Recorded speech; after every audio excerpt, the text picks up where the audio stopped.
Alright, welcome to my channel, Joltech Tutorial. So ngayon guys, pag-usapan natin ngayon ang circuit connection ng cranking system, charging system, at saka ignition system. So bali, i-complete natin yung circuit nitong tatlo guys. Samahan nyo ako sa 11 minuto. Okay, alright, let's start. This is battery.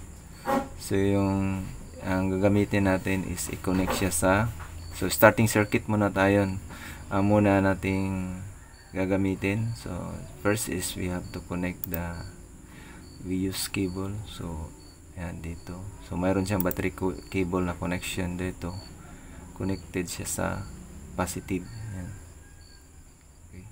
So yung cable na gagamitin natin dito guys is yung malaki. So depende sa amperahe ng starter motor. So the heavy duty to na current. This is high current circuit. Yan, this is the solenoid coil. So yung solenoid coil natin mayroon siyang pull-in winding at saka hold-in winding. Yan, this is the pull-in winding, this is the hold-in winding. So yung then this is the ST connection. Yung ST connection pwede siya diretso sa dito sa ignition switch, pero with starter relay yung connection natin. So sa 87 siya nakakonect. So bali connected siya sa 87. Line tools yung gagamitin ko para hindi na tayo magka-problema. So hindi yan connected guys so, kasi pag connected yan, ang nakalagay dyan is mayroon siyang dot o mayroon siyang point. So hindi yan connected. Okay, then yung source ng relay, so mayroon akong vlog regarding relay. So yung relay natin mayroon din siyang high current at saka low current circuit. So yung unang kinunik ko is yung high current circuit ng relay. So bali connected siya sa fuse. Ayan. Okay, so i-move muna natin tong ground dito yata yan. Ayan. Okay, so dito yan sa fuse, connected siya dito. Okay, yan. Then yung ground, connected siya dito sa dyan.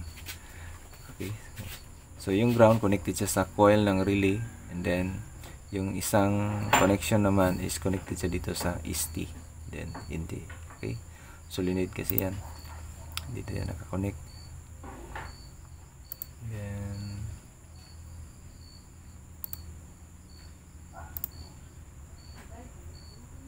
kasi hindi to purely schematic diagram ng electronics. Pag electronics, automatic na sana siya, pero kasi yung ibang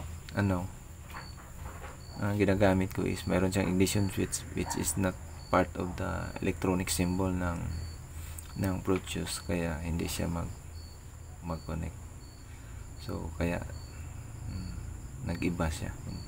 So pero pag mga purely electrical symbol o electronic symbol, automatic yan magko-connect sila. So diretso-diretso ka na. Okay? So yan. So hindi pa kompleto yung circuit, kailangan para ng connection ang ignition switch. So ignition switch. So yung ignition switch meron siyang connection from fuse. And then yan. Okay, and then yung fuse naman connected siya sa battery. Yan. Okay? Ganun siya. Yan. Kompleto na ang ating starting circuit. Yan. This is the connection of starting circuit. So, sa starting system, ito yung high current circuit, and then ito naman yung low current circuit. Okay? Yan. Pero hindi pa pala tapos guys. Ito connected to dapat. Yan. Yan. Naka-parallel connection. Okay? Complete na. All goods na ang starting system natin. So, next na i-complete yung circuit is charging system muna tayo. Okay, so sa charging system mayroon niyang supply nga galing ng fuse. Okay, yan dito. So okay, ito yung regulator natin sa charging system. So dito sa charging system mayroon niyang supply na galing ng ignition supply. So, then mayroon niyang connection sa indicator light. Okay, so hindi siya tatanggapin. So i-reverse natin yung sitwasyon. Dito na lang, mas line tool kasi yung ginagamit ko. Yan. Okay, Next is, this is slip ring sa rotor assembly. So yung isa dyan is connected sa end sa rotor winding, yung another end sa rotor winding is sa kabilang slip ring. Yan. Okay, so i-complete na natin.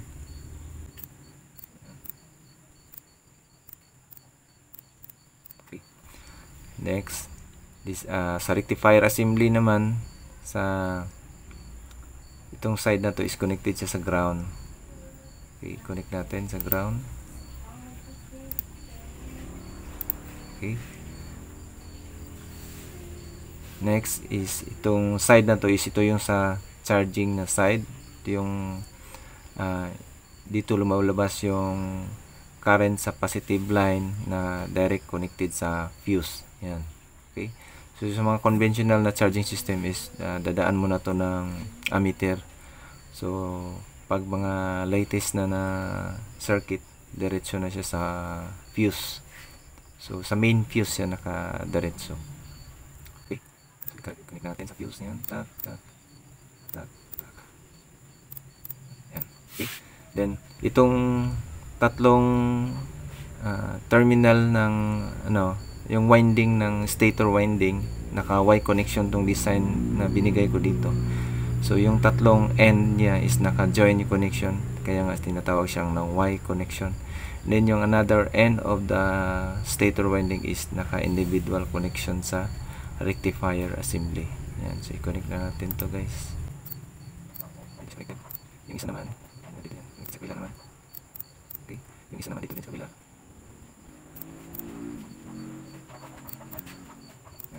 Okay. So, yung kulang sa charging system is indicator light. So, hindi ako nagagawa ng bulb. So, gawa tayo ng bulb guys. So, type natin yung P. Or category, search natin yung bulb.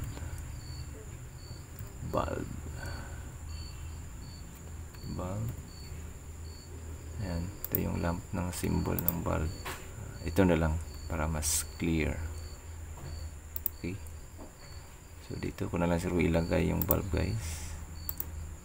Yan. So yung isang wire niya is nakakonect yan sa ignition or positive side. Dito na bulb. Yan. Okay.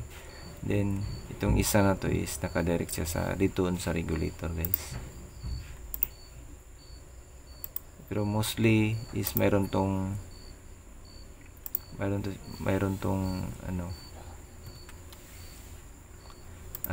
diode na naka-series na diode. Hindi ko lang nalagay, pero dadaan mo na naka-series to ng diode. Hindi ko na nalagyan. So saan ba ta? Ayan, dito na natin idaan guys. Ayan. Ayan, dito na lang kasi may tatamaan siya eh. Dito na siya idaan.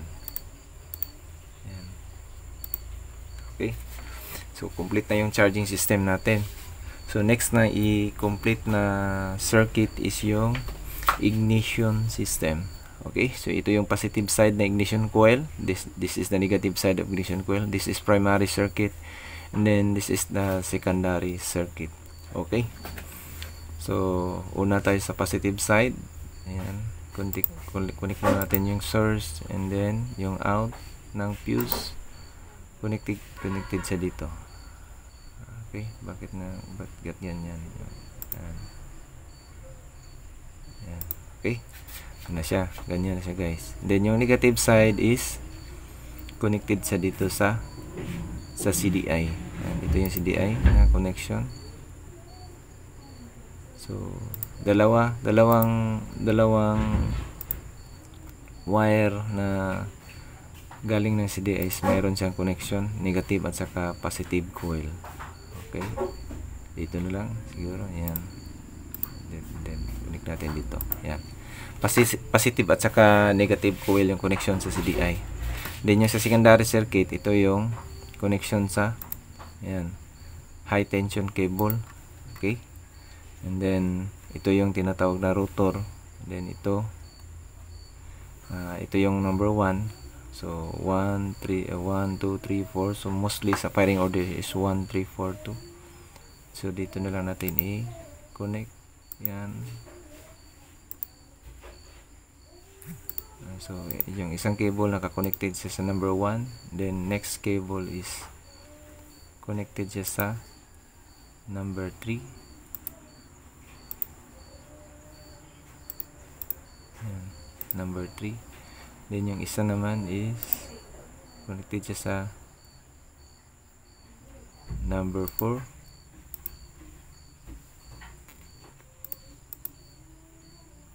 Number 4. Then yung last is connected siya sa number 2. Okay.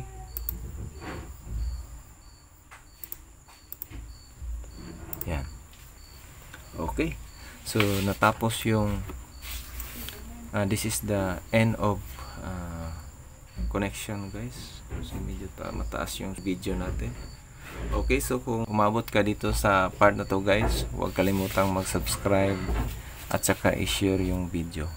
Maraming salamat po.